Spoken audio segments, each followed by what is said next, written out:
Hey everybody, and welcome back to another video on the channel. Today we're going to be talking about the Order 1886 for the PlayStation 4. Released in 2015, the Order 1886 is a third-person shooter developed by Ready at Dawn and published by Sony Entertainment for the PS4. Today, a copy of the game can be purchased complete for about $10 or digitally downloaded for about $20. The box art is nicely done, with 4 prominent characters from the story front and center with the London backdrop. The Order 1886 and the symbol embossed on the cover does a great job of making the game stand out. The back case has a statement from Entertainment Weekly calling the game crazy ambitious and highly cinematic, with the game's blurb asking you to discover history's darkest secret, and just a few screenshots from the game. Inside the case, we see that the disc itself uses the same art from the cover, and then we get an ad for Until Dawn and Bloodborne. Behind the disc and ad, however, is a reversible cover showing the characters in a firefight. Overall, this case is pretty well done, and reversible covers are an excellent touch for any game. The Order 1886 follows the story of Sir Galahad of the Knights of the Round Table, as he works with others to uncover the mysteries of a Gothic London that has been plagued by vampires, werewolves, insurrection, and Jack the Ripper himself. The setting is well put together and the game is extremely cinematic. It almost feels as though the developers were more interested in making an interactive movie, however, rather than a game in some regards. The game is linear and has almost no focus on exploration short of finding a few documents or voiced lore pieces throughout the game. A linear game isn't necessarily a bad thing, however, and I think being guided through the story fits the Order extremely well. The game can be slow, especially at certain parts, and the forced advancement helps get you through those segments, rather than just blindly exploring around Victorian London. The game starts out with your character, Galahad, in prison.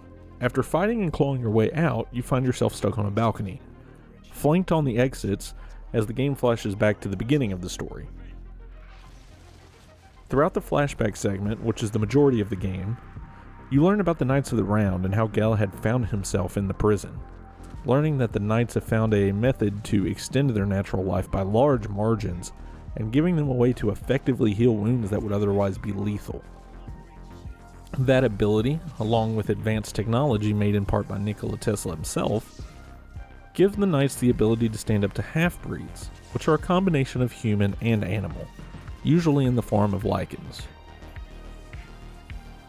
As a knight, you definitely have your hands full dealing with not only the half-breeds, but also a full-blown rebellion in London, which is sparking up conflict across the city. And as you and your fellow knights fight back against the chaos, you learn of a conspiracy that you slowly uncover as the game progresses. The gameplay is pretty fun. Shooting feels nice and snappy, and with the third-person combat, it works extremely well. The game can be a little much, however, with how often it reminds you how to play the game, even if you have experienced that piece of gameplay already. But it isn't honestly too bad, and it tends to be pretty non-intrusive, even if a little annoying. The graphics still hold up today, making Victorian alternate history London look perfectly as gloomy as the game means to display, and the characters and costumes look striking. The world itself is easy enough to get enveloped within, and the story does a great job of helping that. The narrative-driven gameplay feels fluid, and the story is so compelling that I did find myself getting sucked into it and becoming invested in the life and times of Sir Galahad. The biggest gripe with the game is how short it actually is. Definitely feeling more movie than game. It's only about 6 hours long, with very little replayability given how linear it is. And that would be a huge letdown at the original $60 price tag. In an interview with Eurogamer, the CEO of Ready at Dawn defended the game length, saying, "Every game has to take its own time to tell its story. Some games can be short, some games can be long." As well as saying, "Our industry is diverse enough that we need different games. We have to allow for different genres in single-player games like we do multiplayer games, co-op games, and social games." And to be honest, I do agree with those statements. We definitely need some games that are shorter than others and still provide an amazing experience, be it single or multiplayer. But I do not think that they tell the whole story. Without spoilers, I will say that the game does leave a lot of loose ends, obviously having built up towards a sequel that today, we have no idea if we will ever receive. Had the game added even 1 or 2 hours and let us tie up or experience a slightly less anticlimactic ending, I believe most players would have found that far more palatable. When the game ends, it feels as though it is almost just beginning. With so many of the story elements just starting to pick up, it ends quite literally with a bang, but not with one that would leave players feeling fulfilled. The best way I can describe it is that I feel like I played a prologue instead of a game that was marketed as a full-fledged experience. With no story DLC to speak of, the game leaves off way too many questions and provides far too few answers for players to feel better about the level of content they received.